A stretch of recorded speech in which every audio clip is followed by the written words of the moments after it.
Buenas tardes. Con esto vamos a empezar con la clase de notas a los estados financieros. Como ya les expliqué en la parte de estados financieros, nosotros tenemos las notas son parte importante de los estados financieros. Entonces, por lo tanto, es importante saber cómo hacer las notas. Aquí nosotros tenemos el tipo, la estructura, la forma y el orden. Este es el tema sobre estado financiero. Sin embargo, hoy vamos a ver en esta clase solamente la estructura y el tipo. ¿Okay? Con respecto a las notas, de acuerdo con lo que establece la norma de información financiera, debemos presentar información sobre las bases de elaboración de los estados financieros y las políticas contables. Además, debemos revelar toda la información requerida por la CNIC, ¿ok? De aquellas partidas que estén presentes en el cuerpo de los estados financieros. ¿A qué se refiere esto? Quiere decir que cada una de las partidas debe tener sus notas. Pero también lo digo por experiencia propia, que nos pasa que nosotros copiamos y pegamos notas, nos copiamos y nos pegamos las notas e incluimos una cantidad de cuentas que no son las que nosotros tenemos en los estados financieros. Entonces, en el copiar y pegar, hacemos cosas que no están correctas, ¿ok? Entonces, mosca con eso. Además de eso, debemos suministrar información que sea relevante para la comprensión de los estados financieros.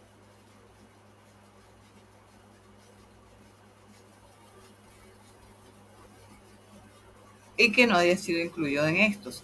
En este caso, por ejemplo, tendríamos los pasivos contingentes o hechos ocurridos después del periodo que se informa, que son importantes para tomar las decisiones, más sin embargo no aparecen en los estados financieros.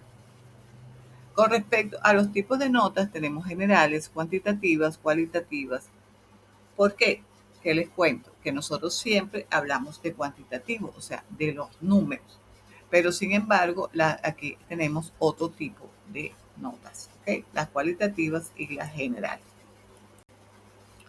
En las generales tenemos las bases de medición, las políticas contables, las políticas particulares y la selección de alternativas. ¿Qué nos pasa a nosotros? La norma establece diferentes alternativas y nosotros tenemos que decir cuál es la que nosotros estamos eligiendo. Entonces, por lo tanto, por ejemplo, en propiedad, planta y equipo, la norma establece que nosotros podemos utilizar como método de valoración, de medición, el costo menos la depreciación acumulada menos el deterioro de valor. Pero también establece el valor neto, el valor razonable. Entonces nosotros vamos a decir cuál es el método que utilizamos de esa alternativa que nos establece la norma. ¿Okay? Tenemos las bases de medición, que son el costo histórico, el valor neto realizable, el valor razonable, el importe recuperable, el costo corriente y el valor presente. Entonces nosotros debemos decir cuál cuenta, qué cuenta, cuál es la cuenta, cuál es la base de medición, cuál es la política que se establece y que sí está pegada a las normas internacionales de información financiera. Aquí tenemos un ejemplo. Las existencias se valoran al menor valor entre el costo de adquisición, producción y el valor neto realizable. Entonces aquí decimos cuál es la partida que se mide, la base de medición. Además tenemos que la norma nos establece que debemos decir qué es el costo, qué incluye el costo. Entonces el costo incluye todos los costos, materiales directos, mano de obra directa, gastos de fabricación y todos los transportes necesarios para ponerlo en su ubicación en condiciones actuales. Entonces aquí cumplimos con lo que nos establece la NIC, ¿ok? Las normas de información financiera con respecto a las bases de medición. Aquí tenemos otro ejemplo, ¿ok? En selección de alternativas, como ustedes saben, los inventarios tienen diferentes formas de calcularlo. Aquí nosotros escogimos el método promedio. Igual la depreciación tiene diferentes métodos. Entonces aquí tenemos cuál es la alternativa que usamos, el método de línea recta, cuál es el parámetro, la vida útil estimada y la fuente, quién determinó la vida útil. ¿Okay?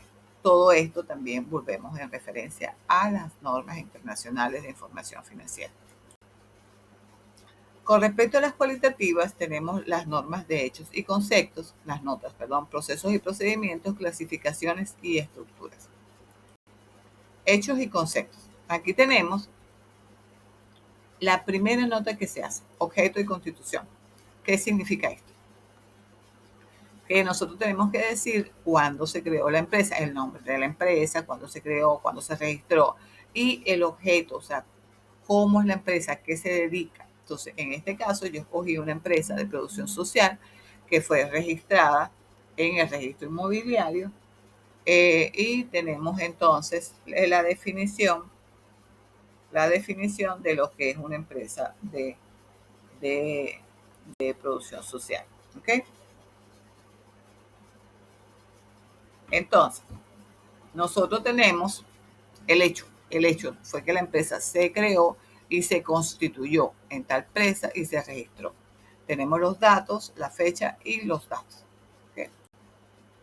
Aquí tenemos el concepto, o sea, qué es la empresa, cómo tiene carácter civil, mercantil, a qué se dedica. Esta es una nota de hecho y concepto. Tenemos las notas de procesos y procedimientos, las cuales se establecen, por ejemplo, aquí tenemos el procedimiento de cómo se paga la ley del deporte. Entonces, la ley del deporte está, el fundamento es la ley orgánica del deporte. Tenemos la forma y base de cálculo, que sería el 1% de la utilidad contable, siempre que supere las 20.000 unidades tributarias, y el resultado, 6 y 8 millones de bolívares cada año. Entonces, si nosotros vemos un estado financiero que establezca en su estado de resultado 6 y 8 millones y dice deporte, entonces nosotros pensamos, ay, esta gente gastaron 6 y 8 millones haciendo deporte, cuando no, cuando la realidad que establece la nota, que ese monto corresponde es a la ley de deporte. Entonces aquí se explica cuál es el procedimiento utilizado.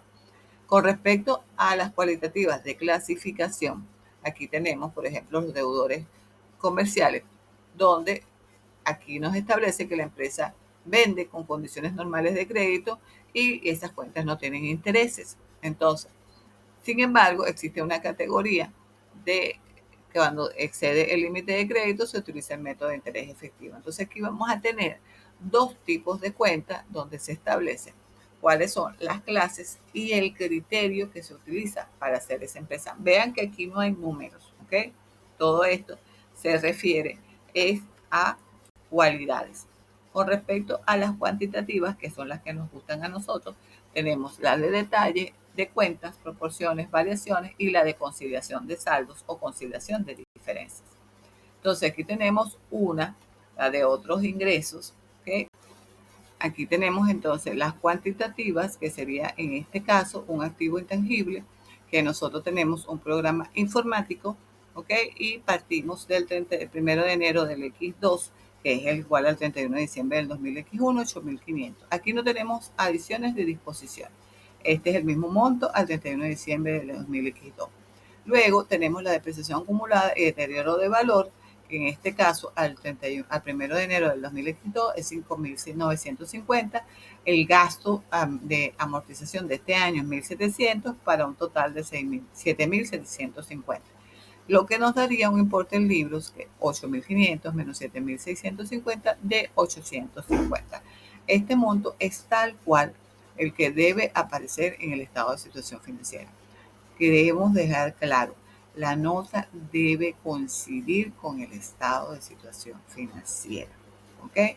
Muy importante esto. No es que el estado o estado financiero, puede ser una cuenta de gasto, puede ser una cuenta de activos, pasivos, patrimonio. Lo importante es que debe coincidir. Si no coincide, está mal. Se lo estoy diciendo porque yo lo he visto en algunos casos. Bueno, de esta manera terminamos la parte correspondiente a la clase de hoy y seguiremos en la clase presencial con este tema tan interesante de notas de estados financieros.